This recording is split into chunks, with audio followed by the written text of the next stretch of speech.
Once a DJ is brought to you with the support of Vinyl Underground Record Store. Since 1993, VU's been shipping new and used underground house, techno, disco, hip-hop, soul and more worldwide from Northampton in the UK. They're your go-to store for upfront releases, repressed classics and deep digging for undiscovered gems, and they're a great crew to deal with who really care about the music and their customers. To show their support to the Once a DJ community, they're giving you 10% off your next order. Just head to vinylunderground.co.uk and use the code ONCEADJ10 at checkout, and you'll also get free UK delivery on all orders over £100. That's ONCEADJ10 at vinylunderground.co.uk.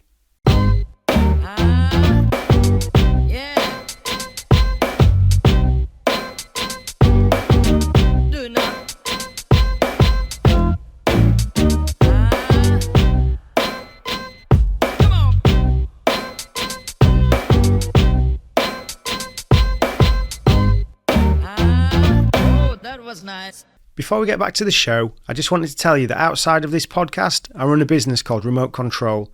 That's remote-ctrl.co.uk, and basically it's where I get to do what I love: audio and video production, design management, all of that sort of creative stuff. And the nice thing is, I don't do it alone. Over the years, especially through DJing, I've met some seriously talented people, from producers to designers to videographers and more, and we've built this little network where we can pretty much take on any creative project. So whether you need a podcast edited or a video produced or branding work or whatever, we've got you covered. It's honestly been one of the most rewarding things I've done, working with people I actually respect and enjoy collaborating with.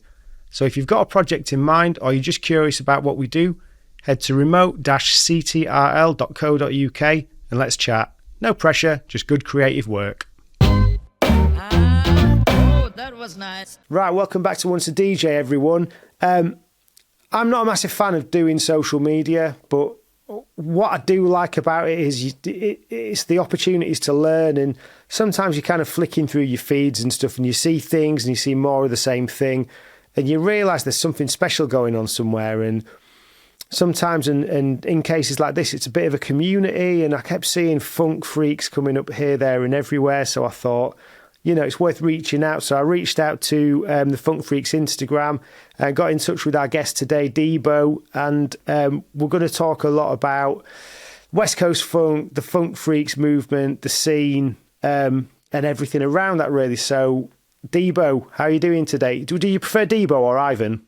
Debo's fine. Yeah, it's the street name I've had since I was 12. So yeah, I'm 41 now, so it just stuck to me. And obviously, the Cool. reference to that is to the movie Friday. I'm sure you guys seen that movie, Ice Cube, Chris Tucker.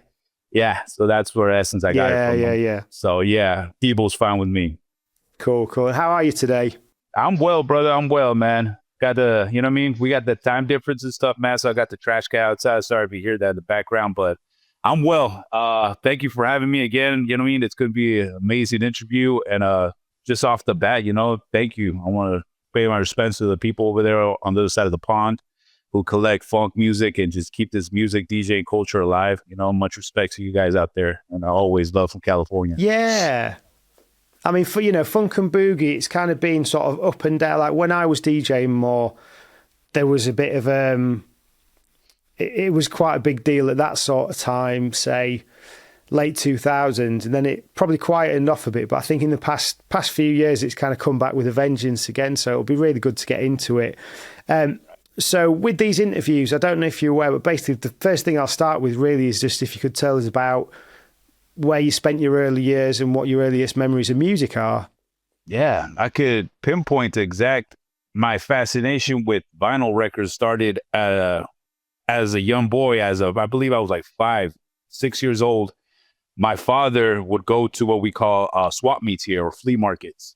And he bought me with an iconic Sesame Street turntable. And he had records laying around all the time. And he bought it for me. And it didn't last 30 seconds in my hands. And I broke the needle while playing records. He showed me how to play it. The minute he stepped out, not even 10 seconds, I swear to God, it was 5 to 10 seconds, I broke the needle, scratching, going crazy on it. Got a whooping for it. But that was my obsession with it. I was like, man, like, how did that sound come out? And that was my earliest recollection of me just being fascinated with vinyl. And then after that, my father would always buy me records from those flea markets and whatnot, from Chipmunk records to old classical, you know what I mean? Kid Storytell records and whatnot, Disney records, all that good stuff, man. So, and also his records that he would have and stuff, man. So, yeah, that was my earliest recollection of it.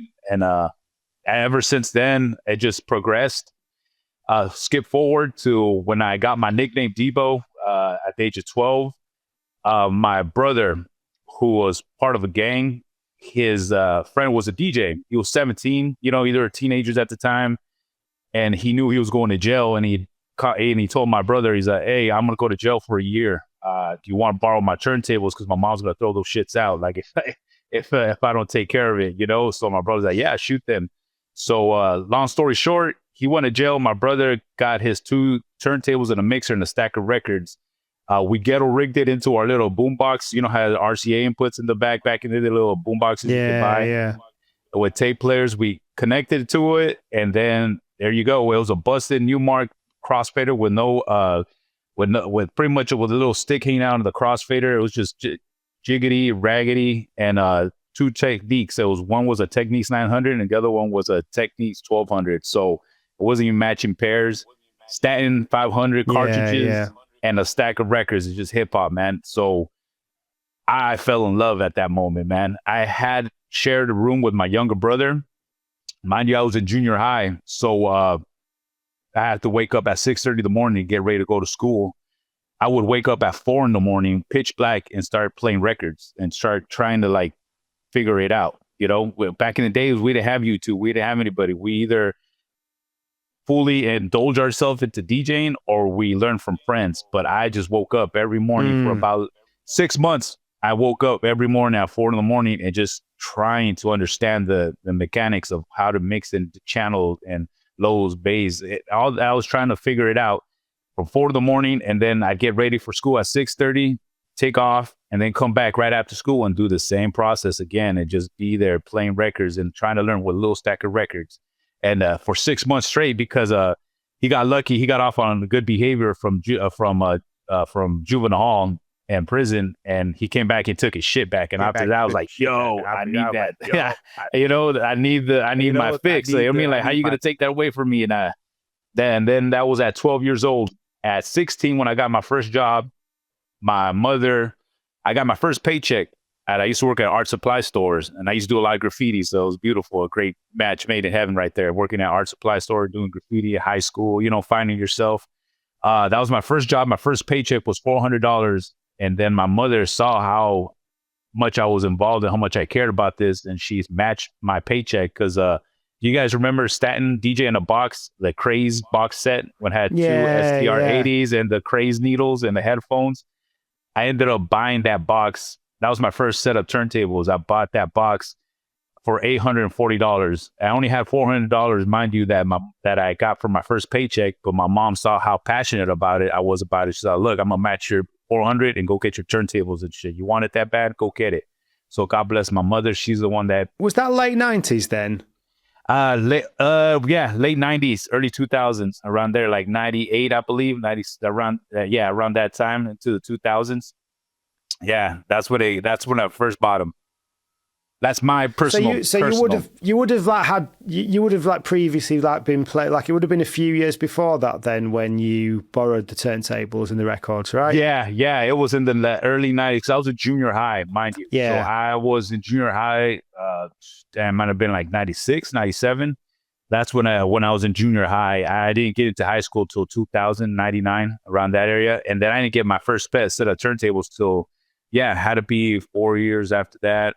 So around 2001, I believe, that's when I got my first pair of turntables. Had to be around that area. Yeah. So that was my first job. I remember being 16. Again, that was my first paycheck.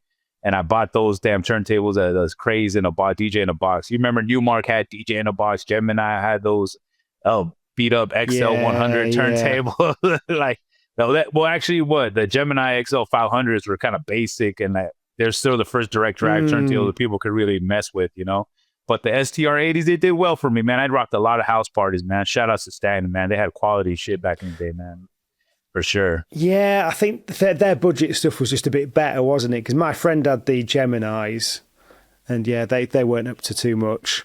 At least, let's be honest, man. Like, you didn't know if you're going to continue with it. You don't know if you're really about the music or if you're just doing it to get chicks. Like, you just want to be the DJ, the, you know what I mean? The eyes on the DJ type of, like, so I understood the marketing behind it, but I was obsessed with DMC battles as well at the time. This was when Craze was at his peak, and in my eyes, when he just took over. Mind you, this is post Beat Junkies and X-Men being, you know what I mean? And Cuba and all them were banned from DMC battles and shit because they're just killing it so bad. Yeah. But like after that, I think the one that just took the helm was Craze, and he's forever gonna be like in my top fucking 3 DJs, 5 DJs and shit. When it comes to innovation, man, Craze is a beast, man. And then I find out he has a starter pack with the needles were decent too. They were hella cool, man. The needles were really good. The headphones were whatever, and it came with the SK6 Stanton mixer, which is basic 2-channel mixer, but it was dope. The fader was butter, man.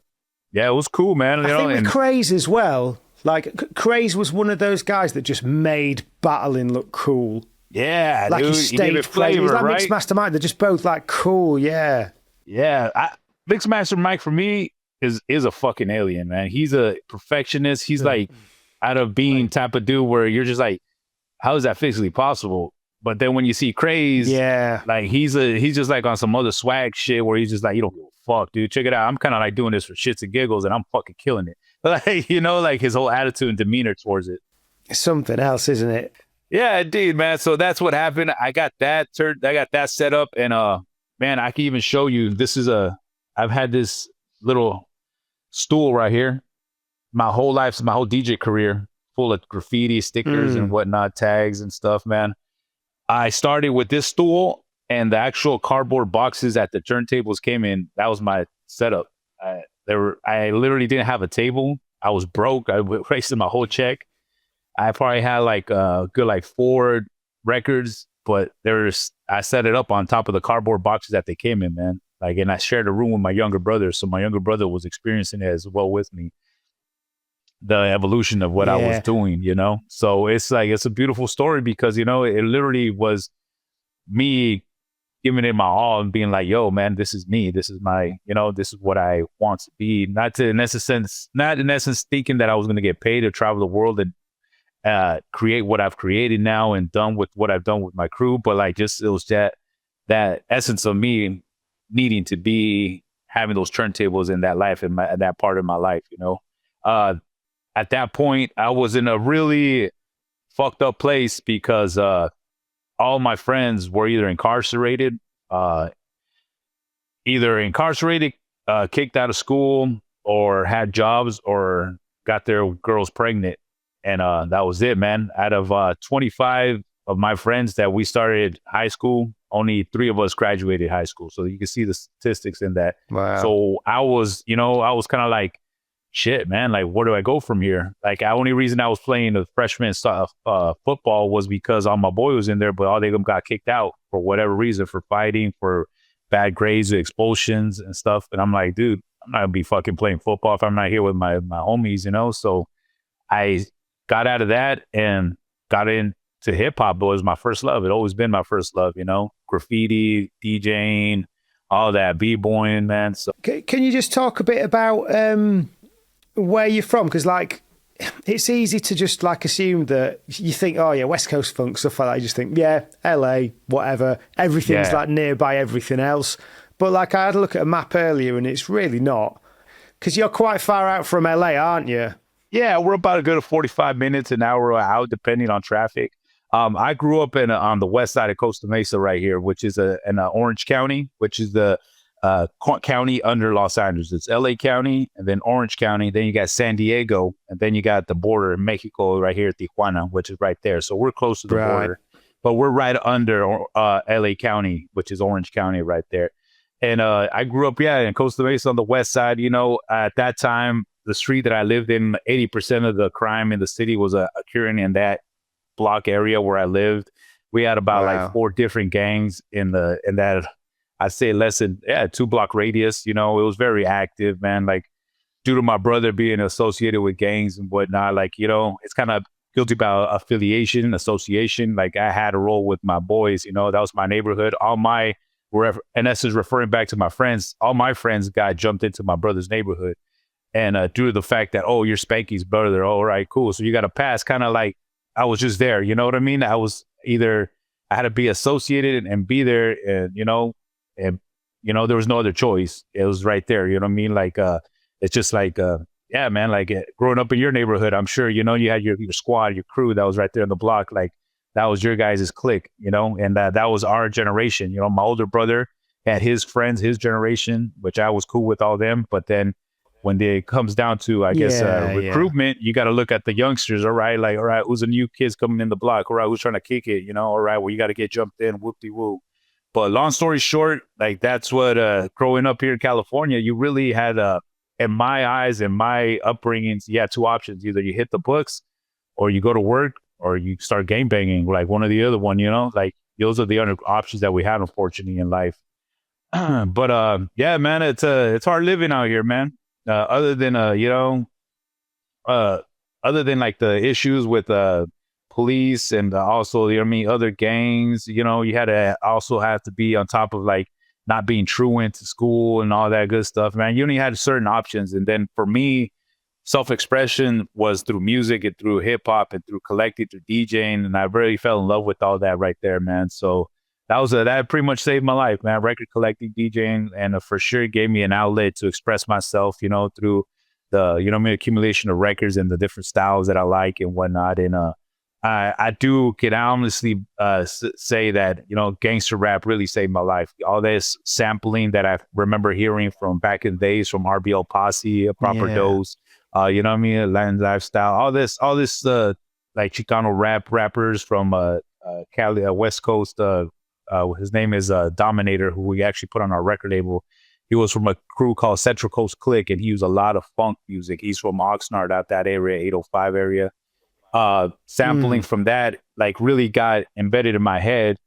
And then I started finding out when I went to record shops, like, oh shit, man, I know this song, so-and-so sampled this, and they boom, here, it's the time, get it up. And then next, Patricia Rushman, oh wow, I've heard this song before, and then DJ Quick which is the greatest, in my eyes, producer in California and maybe the world, because I do love his production, man. DJ Quick is on another level, of production music wise and then knowledge as well. Yeah. But that influenced my upbringings and just my whole style of music and what I love to listen to.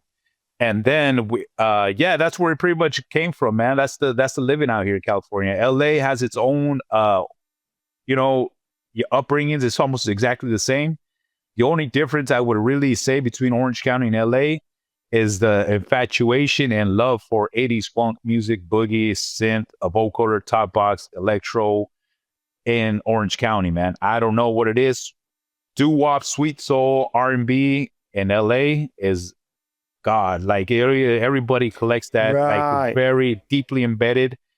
But in Orange County, it's the funk, man. It's something in the water over here. I don't know what it is, but we are obsessed, and it's a generational thing as well, and it's crosses, barriers. Honestly, it goes from generations to even women just knowing all the funk music that they like to hear at the parties, rare, obscure funk, boogie, from Nigeria boogie funk to UK jazz funk. These little kids, man, these youngsters are coming up and asking for these crazy obscure records, and we're like, damn, okay, man, I didn't know you knew that shit. Okay, like, and that influences us and kickstarted us to even dig harder and try to produce those tracks for them, because they love it, and I think that's how we have been staying relevant in this scene that's happening, man. A lot, like you were stating, like you hear about funk freaks, but you don't really understand what's happening, because it's we're a subculture here where we're just always trying to reinvent ourselves, and actually the music never stops. You learn new music every day. You find out about new tracks every day, it never ends, dude.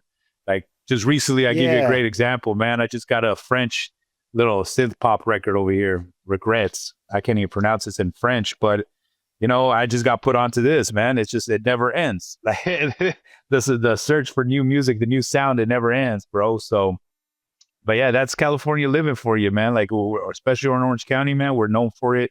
It's also embedded deeply in the gang culture.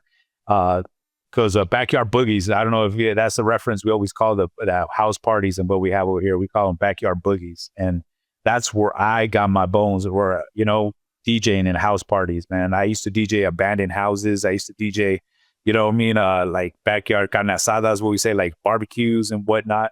Like Yeah. that was where like the essence of where I like doing that. And because of we didn't have a platform to play our music, clubs, bars and whatnot, because of the stigma and the labeling that it's gang music. It's like, we can't go to a regular bar and be like, oh man, what are you playing? 80s. We wouldn't even call it funk. We just say 80s boogie.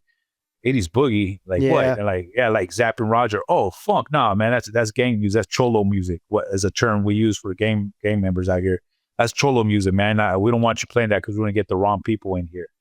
And it was so bad that they would limit us to just 30 minutes max of funk music that we'd be able to play. And then you have to switch it. Switch it to top 40, switch it to whatever, anything West Coast, anything else but funk, man. Like, that's how bad of a stigma it got. So, we were the first ones to break that barrier, man. We were the first one to change up the narrative, and we were playing strictly 80s funk music and on vinyl, too. Everybody was already converted to, MP3s, but we were the first ones just to keep it strictly 80s funk music, boogie. Well, we played modern funk as well, but all on vinyl. And that was us that we did out here. Yeah, like we strictly had this style and what we label street funk. This might be a really silly question, but like, was there a lot of it like roller rinks and things like that?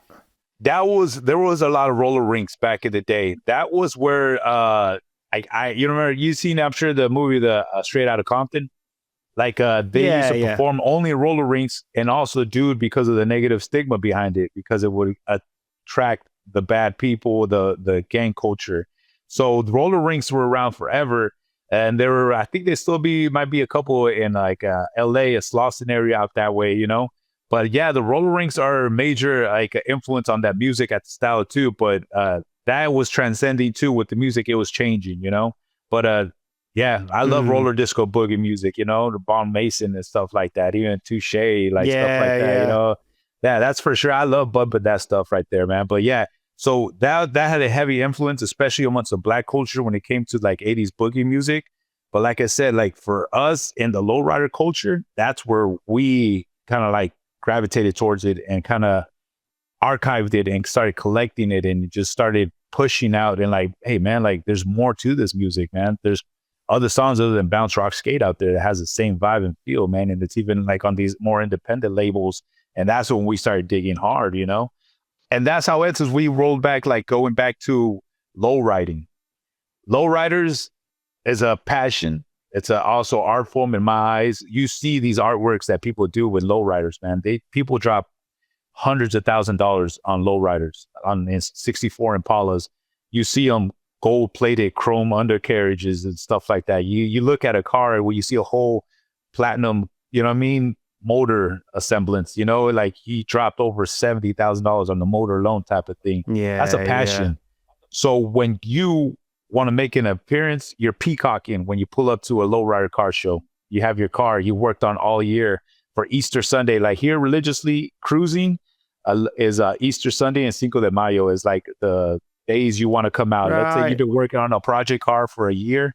You want to have your car ready for Easter Sunday, because Easter Sunday, everybody goes to the parks and brings their lowriders out on the Sunday.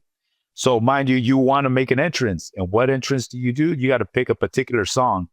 You want to pick a song that is obscure, something that's really heavy, as a term like a lowrider funk song, you know what I mean? Like Bottoms Up, the Shy Lights is like kind of the style of lowrider funk, lower BPM, heavy synth bass lines, and just grimy.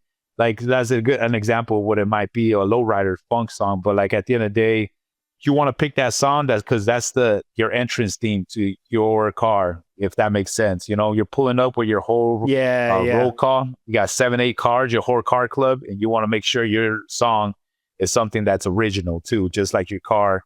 So that's the influence of the lowrider culture had on boogie funk and vocoder top box funk and what we call street funk over here. So that's where it escalated from the 80s and they just started getting passed on down generations.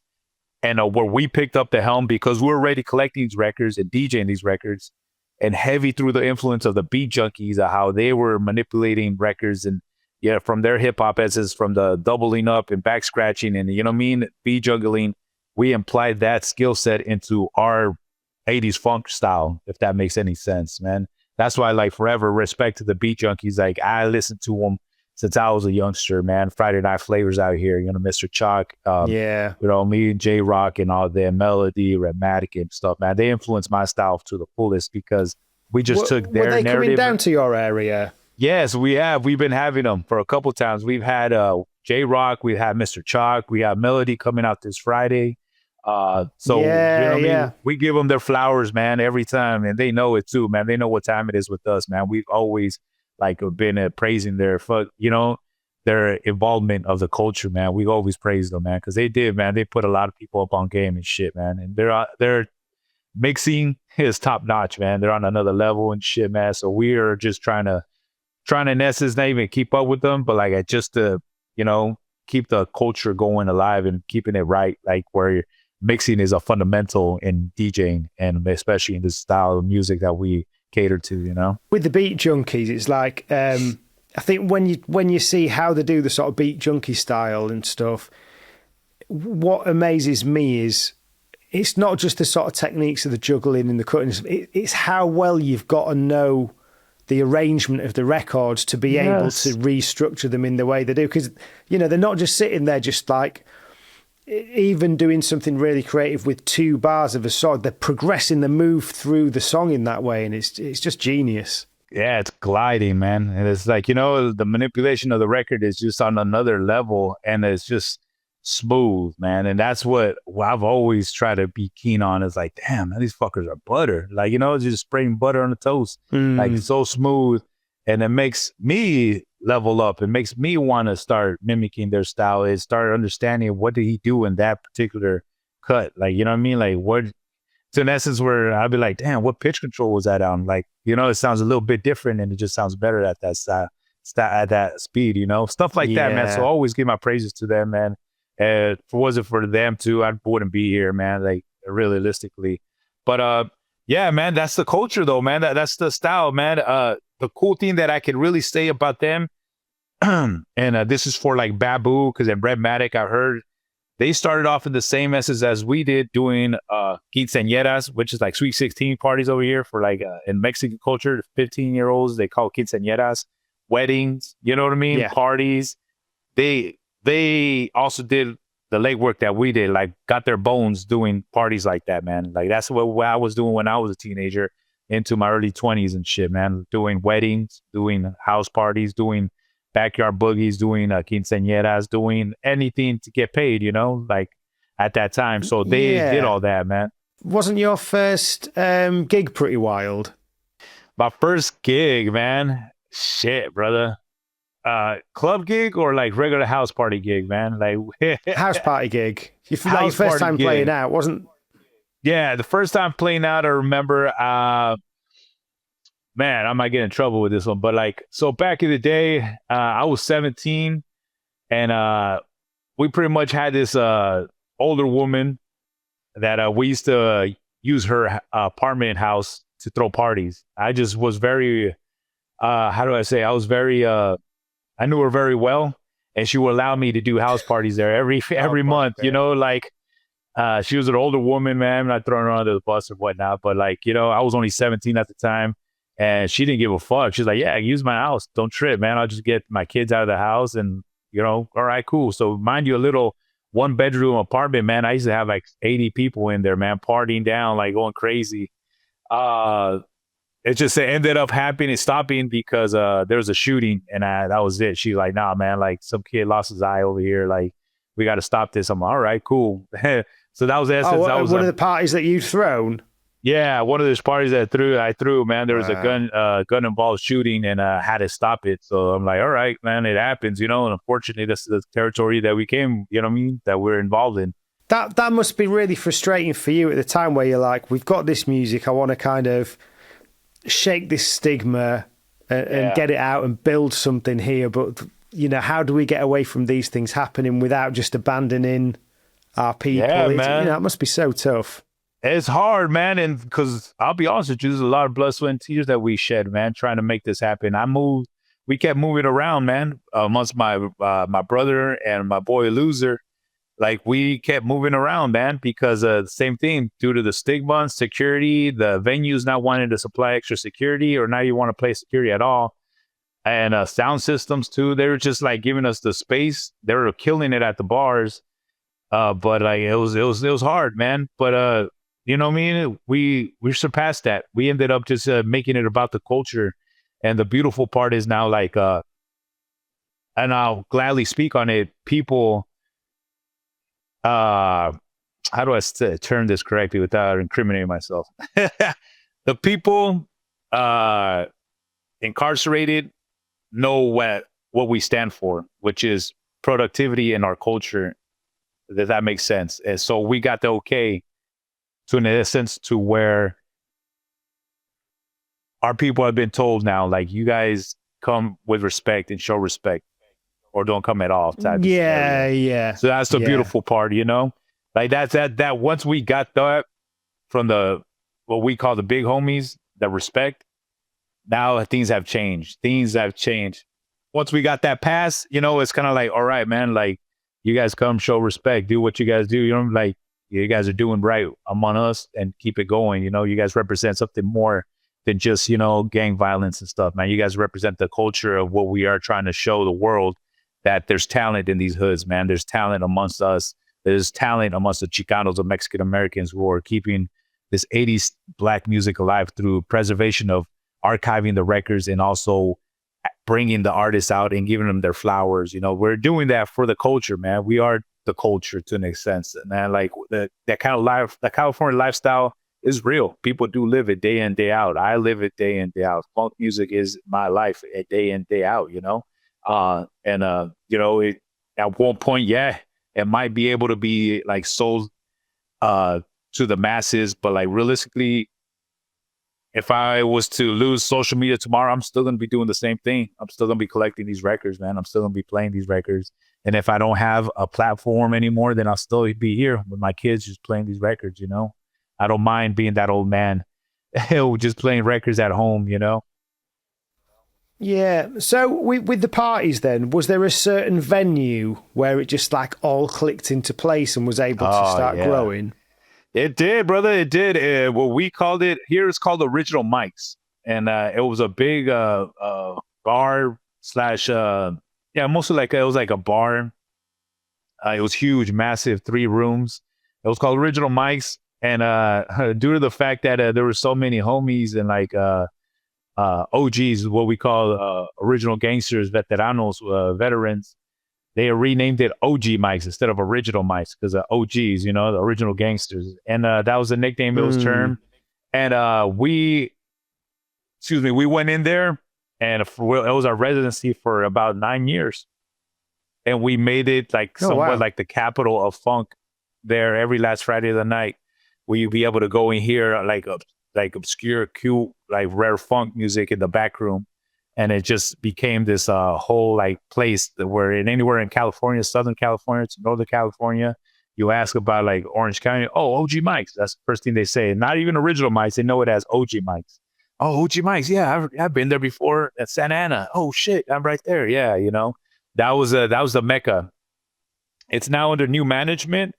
It's a barbecue joint now, but at this point, like we're trying to bring the nostalgia back, and we have a night inside there called OG Mics. Kind of like, hey, you want to get the same feel at the same place? Come through. We're gonna be playing over here, playing the same type of music. Yeah. And now that we're 17 years old with this Funk Freeze thing, like it's kind of like they come back for like I remember OG Mics, the older crowd, man. So, and then we got the younger crowd too, man, that kind of see the vibe that what it is, man. Like, we're not trying to be all about hypes and balloons and like, social media presence. For us is more like, get lost in the music. Don't worry about anything else and just have a good time. Like that's the whole thing that we try to push. We do recap videos, which I love doing it because our ratio is always 3 to 1 girls to every guy that's in there. So that's what you really want to have in there. And You really I'd rather be seeing like, beautiful girls dancing to, you know what I mean?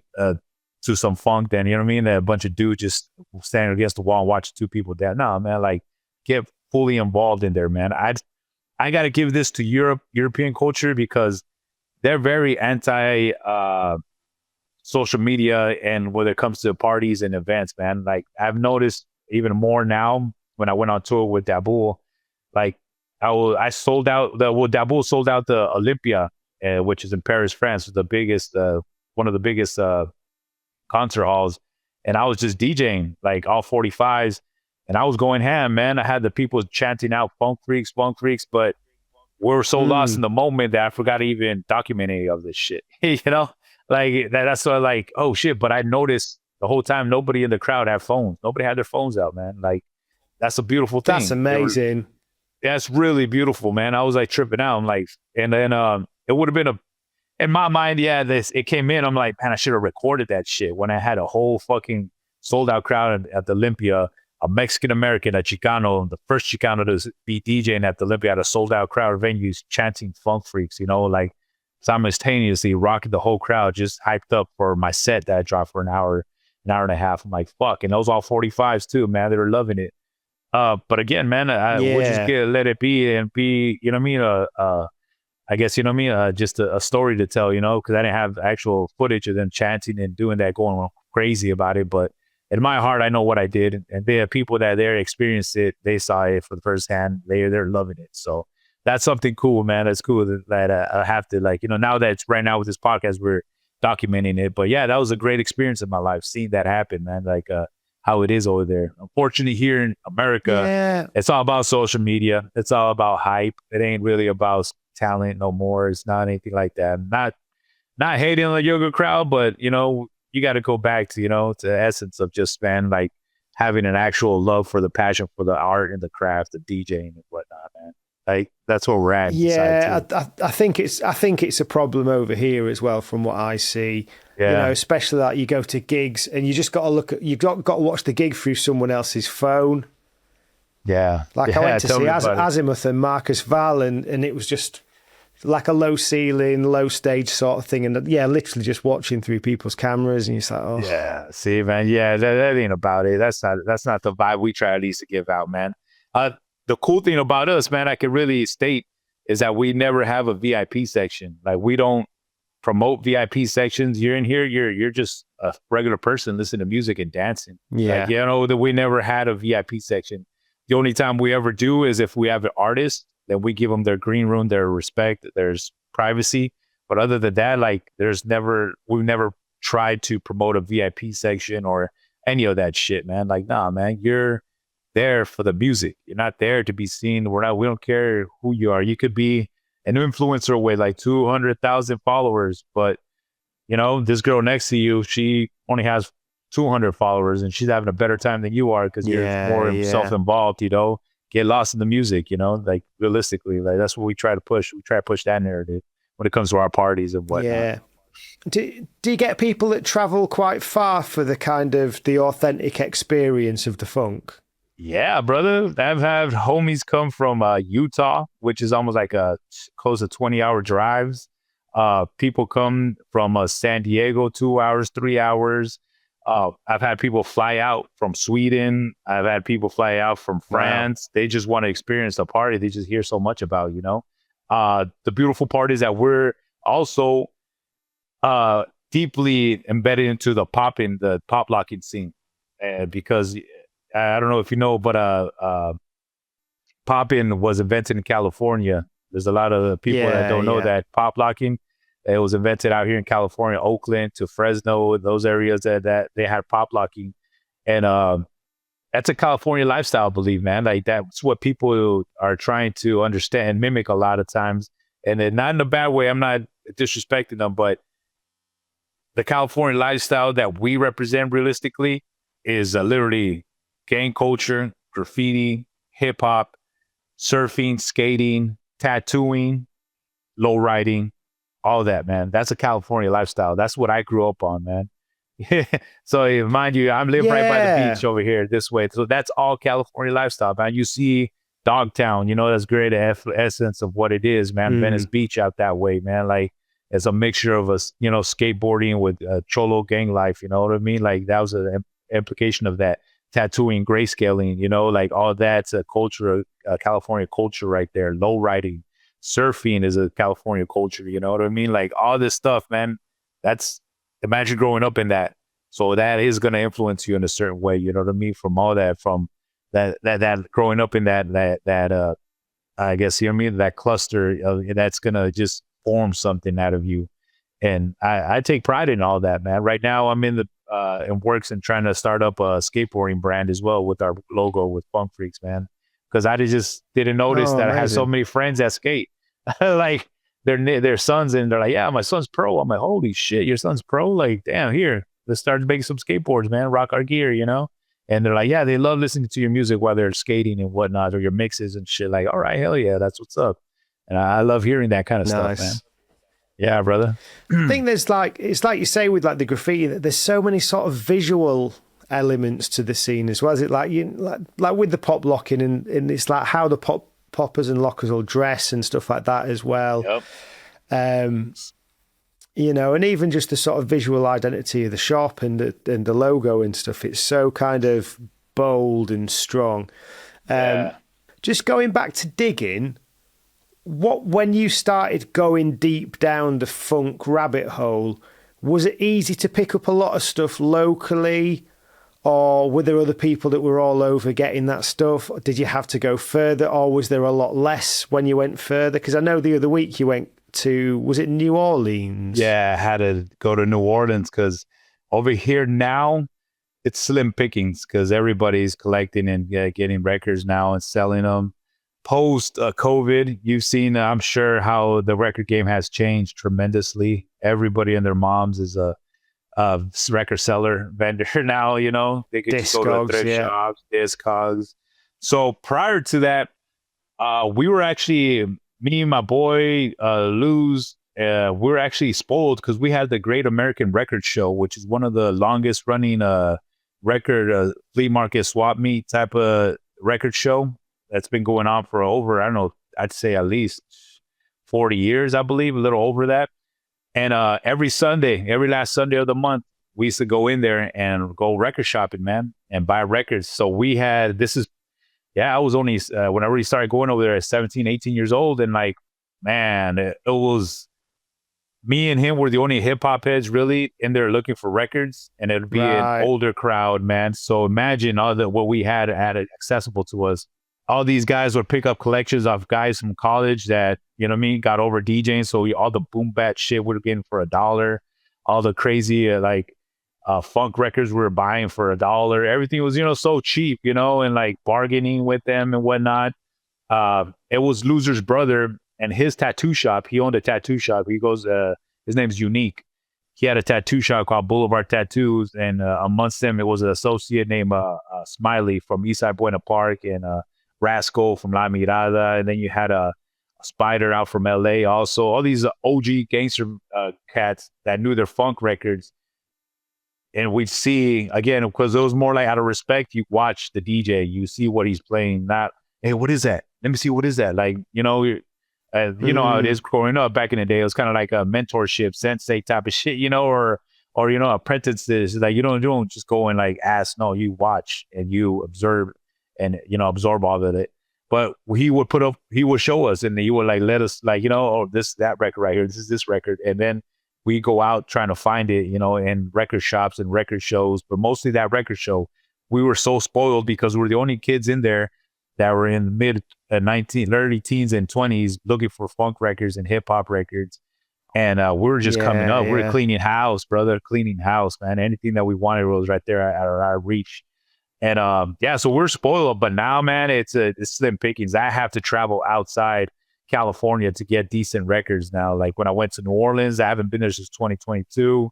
I got Chicago lined up. I always go to Chicago. I always go to the East Coast to Baltimore, all the way to Philly, to New York, down to Richmond, Virginia, all the way to North Carolina, North Carolina Soul out that way. I've gone down all the way down to Miami.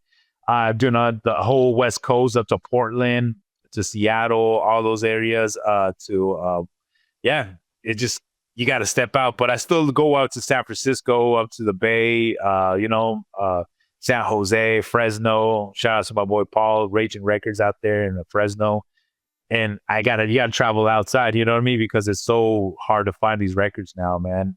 I'm always catered to finding the Funk 101 basics, especially to pretty much fill up our record shop so people could come in. Like the rare obscure records, is a whole other level of collecting when it comes to those obscure records, those crazy one-off 200 limited press of 1983, whatever,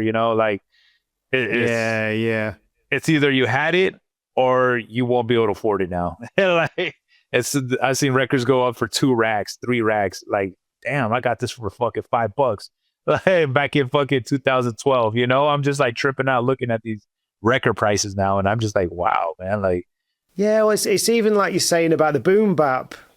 If you bought boom bap stuff at the right time, tell me about it. Man. A lot of boom bap albums are sort of £100 plus, aren't they? If you got them in decent condition. Yeah, right. Like, I think I saw it's like the Black Moon LP going for like $100. I'm like, oh shit! Like, Black Room is my shit, all that, you know what I mean? Yeah, yeah. That's a trip, man. Seeing that go down. What did I see last time? The Shadow Boxing 12-inch, going for I think like $40-$50. So I'm like, damn, like, I was copying this for $1 and shit. So that's something else, brother. It's something else for sure, dude. And but we're spoiled when we had that record show. Now the record show is still cool, man, but pricing on records is so much easier. Before it was just word of mouth. Like, all right, that's $1 record. That's, you were going out to vendors not knowing what they had half the time. They didn't care because they got it at a collection that they got for $200 or something. They didn't care. Yeah. Only like 2,000 pieces they got and whatnot.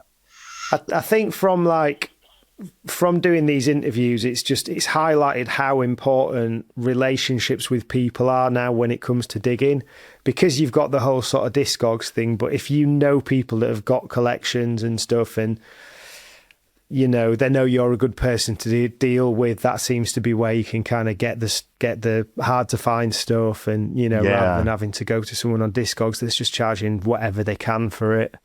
Yeah, man, they're ciphering the shit out of the records out there, man. Like, it's getting crazy right now. Like, whether what's happening, whether it's good or bad, I see it as nothing bad, because as anything, there's never, when you want a record, there's never really overpaying for it, because you wanted it. You'll pay whatever the fuck you want to pay for it. You know what I mean? Like, oh, you pay too much. Like, I don't give a shit. I paid it because I want it for whatever sentimental value it has to me, man. Like, it to you, I'm not putting a price on that that worth of that record, because it means something to me. Like, it means more than just $1,000. It means something. You know what I mean? Emotional time in my life got me through life, or just a personal, essence, a personal feeling that brings to when I hear this song. So I needed it. So there's never, for me in my eyes, there's no such thing as overpaying for a record, man. You want that shit, you get it, man. Like, for whatever personal or sentimental reason, it's yours, and you got it. It's in your possession. It's better than having the goddamn MP3 on your phone. It's like right there, physical, and it's an ownership of it. So yeah, man, the game is something else, man. But that's how I always seen it, And I think I've gone through life already where, not that I lost sentimental value or like emotional attachment to records, but life is a little more about than just collecting records. Like you have a child now, you'll sell it in a heartbeat if your child needed it for college tuition or whatnot. And that's how I am as well now too. Is my son needs to go, or my daughter needs college tuition. God forbid something would happen, like a emergency. I could just be like, here, I'm gonna fucking get rid of this, sell this here, buy a house with this. That we have a collection that's pretty thorough, that I like. All right, let's say I do need to buy a house. Cool, I'll sell this shit in this heartbeat, man. It's just part of me, it was part of me. Yeah. But now it's kind of like, it's time to move on, pass it on to whoever. And as long as I don't need to, I'm gonna still be playing them, and but at any given moment, man, there's more to life sometimes than just this the whole obsession with records that we have and shit, man. It's beautiful though. It is me, but it's sometimes it can kind of like get in the way, can't it? Like if you're ever on a family holiday and you go past a record shop, you're like, Yeah. Let's go in there for a bit. Yeah, right? Yeah, I know we're going to the beach, but there's a record shop. It's happened too many times where it's just like, hey, just stop there. Give me 5 minutes. And next you know, 5 minutes became an hour. So that's when you just got to bribe them. Right? What do you guys want to eat? We're going to eat pizza. Let's go. Come on, you know? But yeah, brother, that's life, man. That's life with the collector, like with the DJ, I think that's what it is too. You know, especially with the other significant others. And it's good when they understand your obsession, but at the same time, like they have to be in tune. Your record collection, your digging, and your spouse has to be on the same page and know that the records are there before them and they're always going to be there after them. So that's what I always tell her. Like she gets mad when I say it, but you know what I mean? Like my records were here before I even met you. And they're going to be here after whatever happens, if we ever leave or anything with God forbid happens. They're still going to be here. Whether I'm gone, you know, it's there. The records are still there. You know, the record keeps spinning. You know, I'm going to be careful what I say on this, just in case my partner hears it. Right. All I'm going to say is it's a tricky thing to balance. Yeah. That doesn't get me in trouble, does it? Nah, it doesn't. Not at all, man. But hey, it's the lifestyle she got into, right? She married into it. She knew who you were. You're a DJ. That's what I always tell my girl. You know what you got into. That's true. So can you talk about when you decided to open the record shop and like what was the journey like with that? So I started touring Europe. I used to live in Spain, in Barcelona, for about a year. Oh, okay. Yeah, I stayed out there.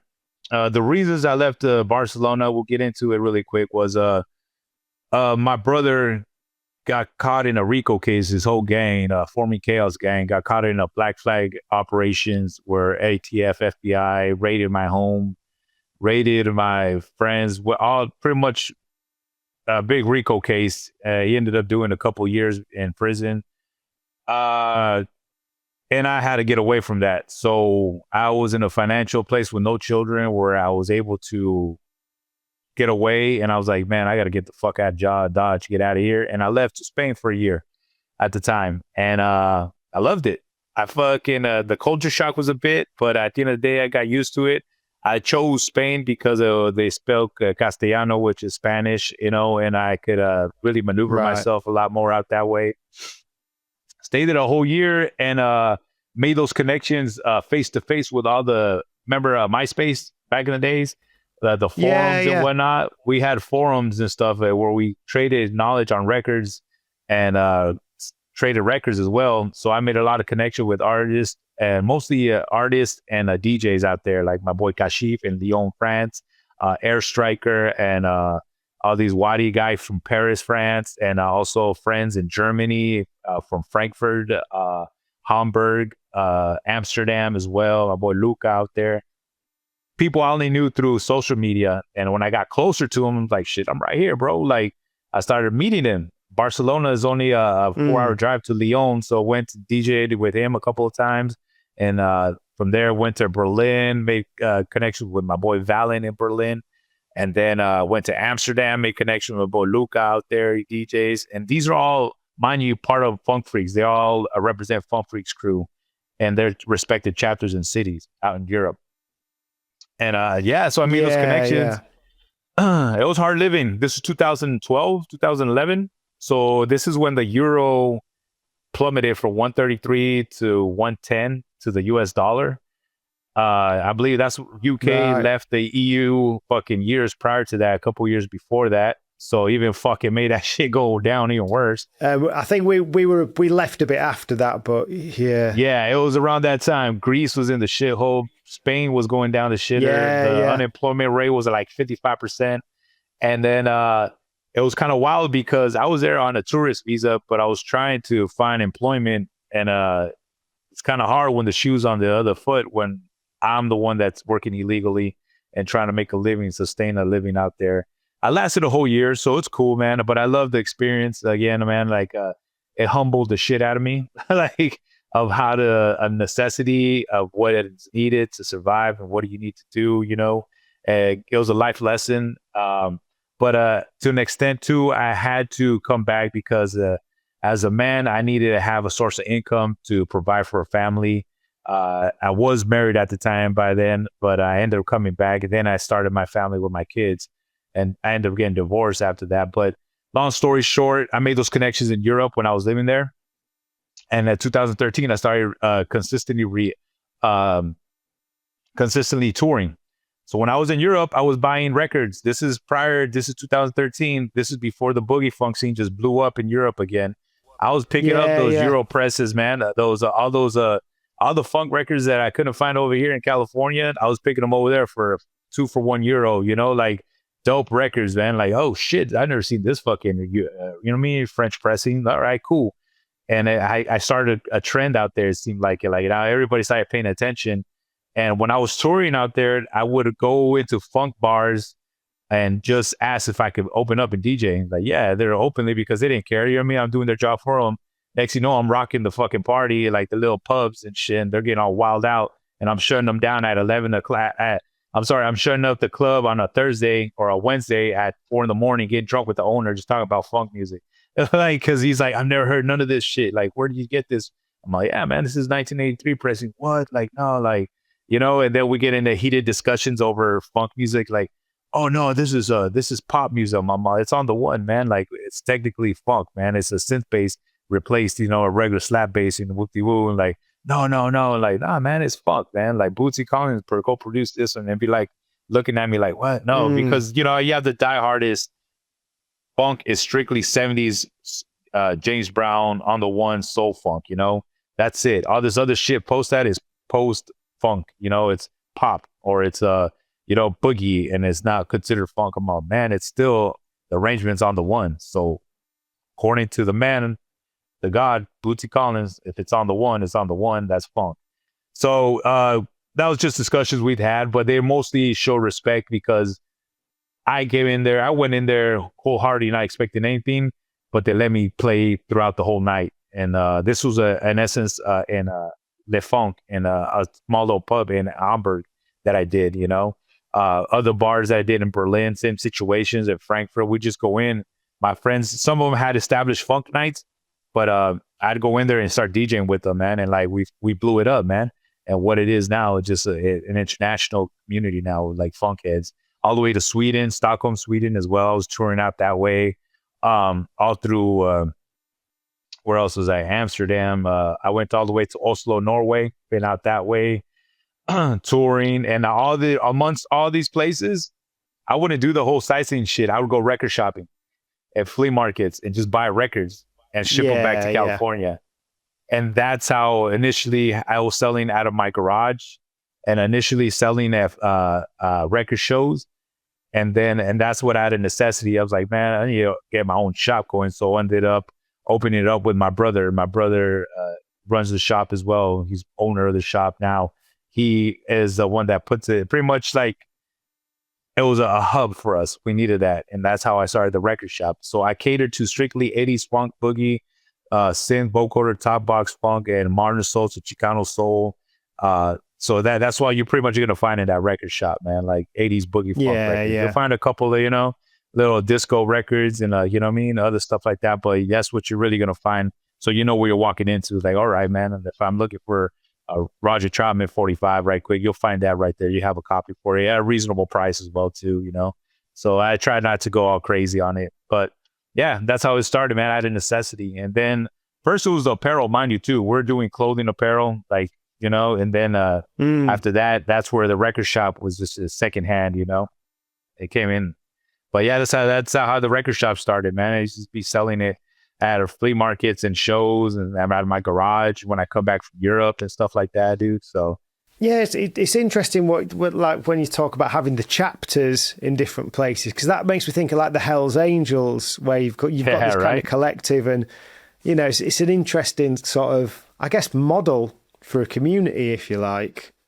Yeah, man. I'll be completely honest with you, man. I was a graffiti writer, and also what you have to understand about graffiti crews, you're put on a probation period at least in my crew.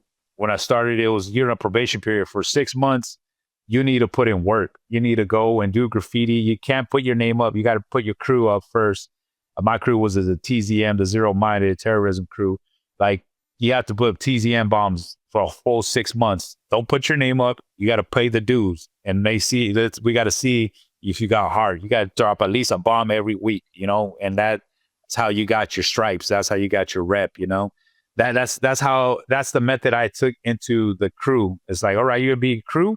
I gotta go dig with you. I gotta see what kind of records you got. You got to be able to at least have a decent record collection, or be able to at least mix, the records you got.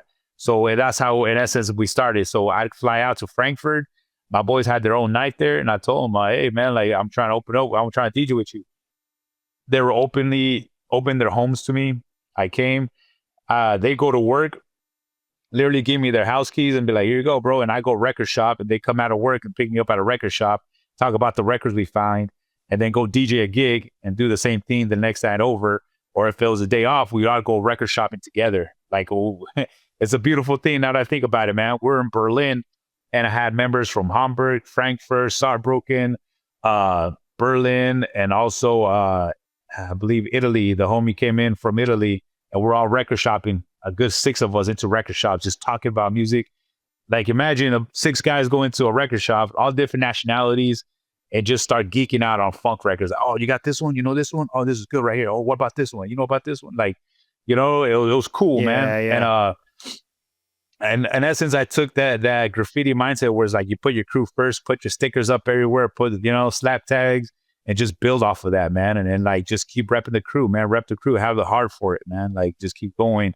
And it's exploded now, man. We have, like I said, chapter members all over the world now, to Argentina, Buenos Aires. We had members in Brazil. We had members in Bogota, Colombia, Mexico City, and also we're starting up Mexico. We're going to be out there this next month in May. But all over the world, man, and they all pay homage to us, the Chicanos, the Mexican Americans out here that are keeping the culture alive through, you know what I mean? DJing and archiving records and shit, man. That's the cool part, dude. All different nationalities, from black to, Italians to, you know what I mean?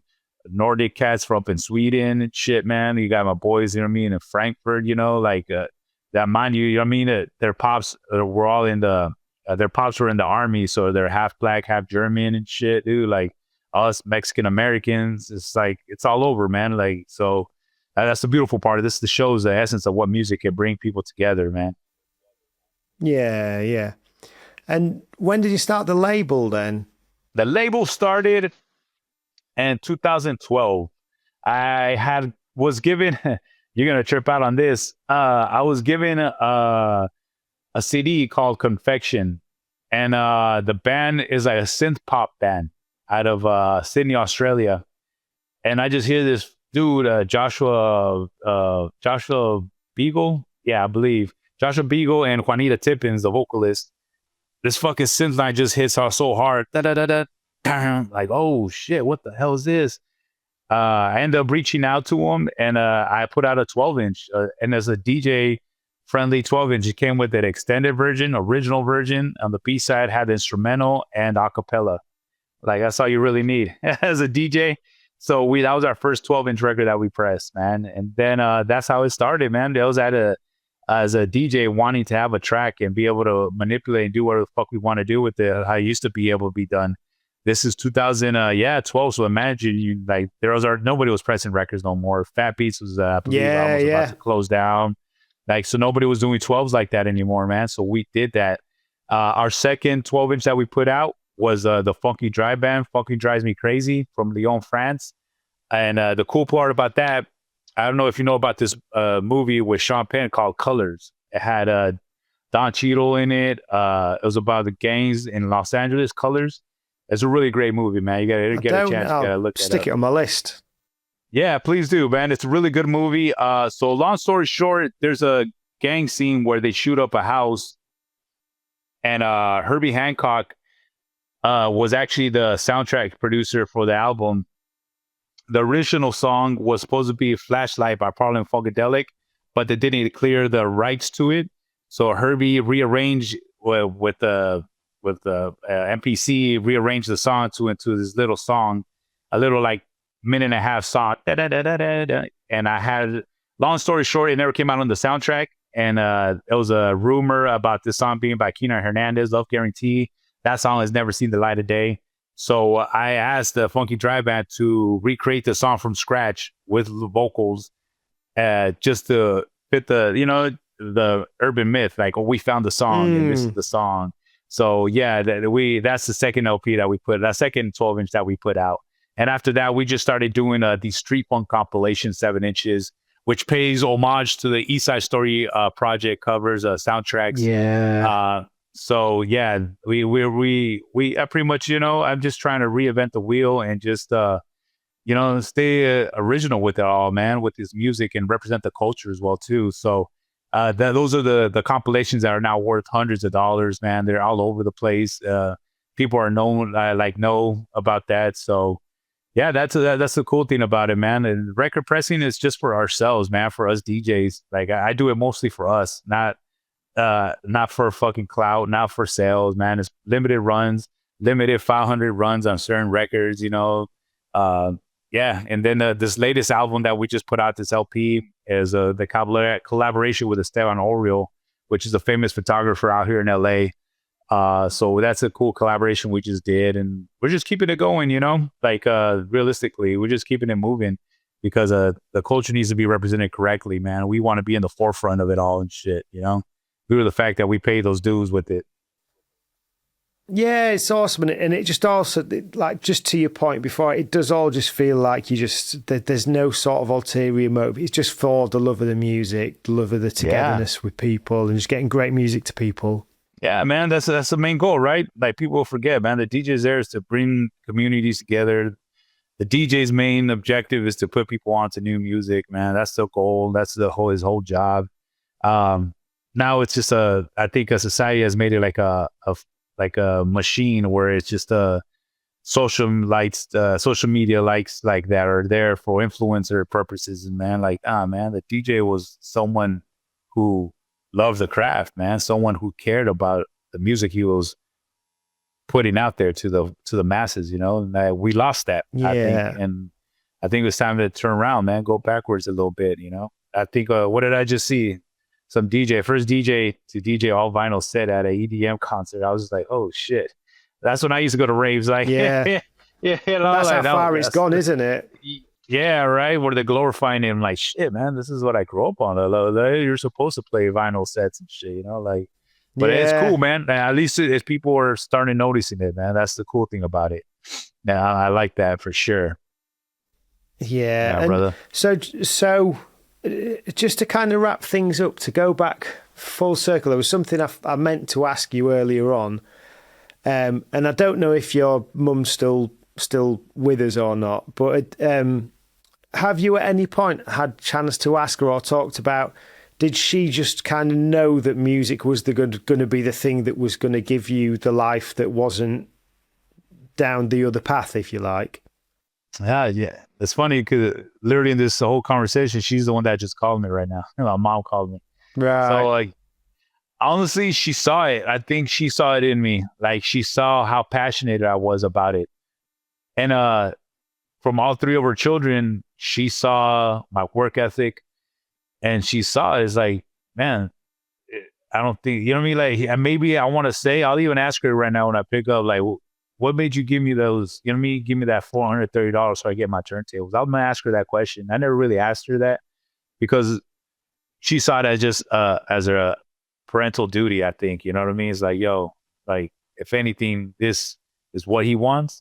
He's so passionate. Any other child at 16, with your first check, I don't know, you might have got bought some clothes or some gear, some shoes. I'm not respectfully saying that it was you, but you like, be that passionate where your whole first check, man, like, you know what I mean?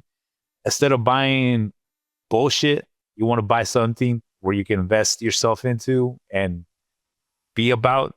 She probably saw that as like, all right, man, like, this is what he wants. So as I would do with my children, support his dream or her dream and do anything I can to make it come true and help him or her out, So yeah, man, like, I think that's what it was, man. It's that parental guidance and duty, as in like, all right, you really want to do this shit? Then here, go at it, Like you finally find something, as that term is, find something and let it kill you type of thing. Where it's like, you really about this life? You really want to do this? And here, let's see you go with it, you know? Yeah, if you have a chat to her about it, if you just like ping me a little video message if you got time afterwards, it'd be interesting to hear what that conversation is after we've had this chat.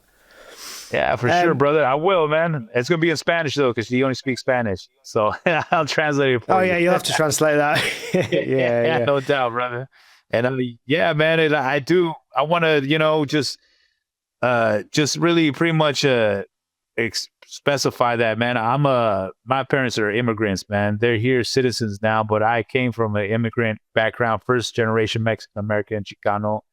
And if you were to tell me when I was 18, 19, selling weed, smoking weeds, kicking it in the corner, not giving a fuck, that I would be traveling the world and meeting individuals like yourself, collecting records, doing something that I love, that I'm passionate about, and being able to maintain a livelihood off of, I would have been telling you, like, man, you're fucking crazy. Like, you know what I mean? Like, that was my mentality at the time. And it's beautiful that music has done that for myself and my family, that it just, you know, that this is something that's really, you know, powerful in essence, where, you know, coming from nothing, really still, I used to share shoes with my older brother, you know, and clothes, to where I'm at and what I've accomplished, man. I'm proud of what I've done, and I'm proud to say that, you know, music saved my life. And it does, man. Music does save people's lives and puts them through the right path. Whatever Most High chose for me, this is what it is that I'm supposed to be at. So yeah, man, that's DJing. That's what it is, man. Music, this is what it is. It did save my life, man. It's a trip. And it's beautiful. Amazing, you know, it's a beautiful man. struggle and a beautiful life trip that I'm going through right now. So, and still going, man. Yeah. So, but that's the realness of it all, man. Right? Like, that's how that the music does that. That can take us places, man. Yeah. Amazing. Cool. And are you still due to be coming over to the UK? I'm planning to. I'm locking that in right now. I got Barcelona locked in. We got Germany, South Germany, Frankfurt, and Saarbrücken locking in, and I believe Paris, France. The thing is, I'm gonna be flying in to do Barcelona and then Germany, but I gotta fly right back because I got Mexico City and I got Guadalajara in Mexico, and then I'm gonna be flying back to Paris and shit, man. So I'm gonna be going back and forth, dude. So I'm trying to lock it in. We have a couple potential spots in London that we're supposed to lock in, but I'm kind of like more emphasizing probably just the guarantees out here and what is Barcelona in Europe and Germany and France right now. So, but it's still an option. You know, I do want to come out there again. I did the sold out show at the Coco with Dapple too. Shout out to my boy David Dapple. Yeah, amazing over there.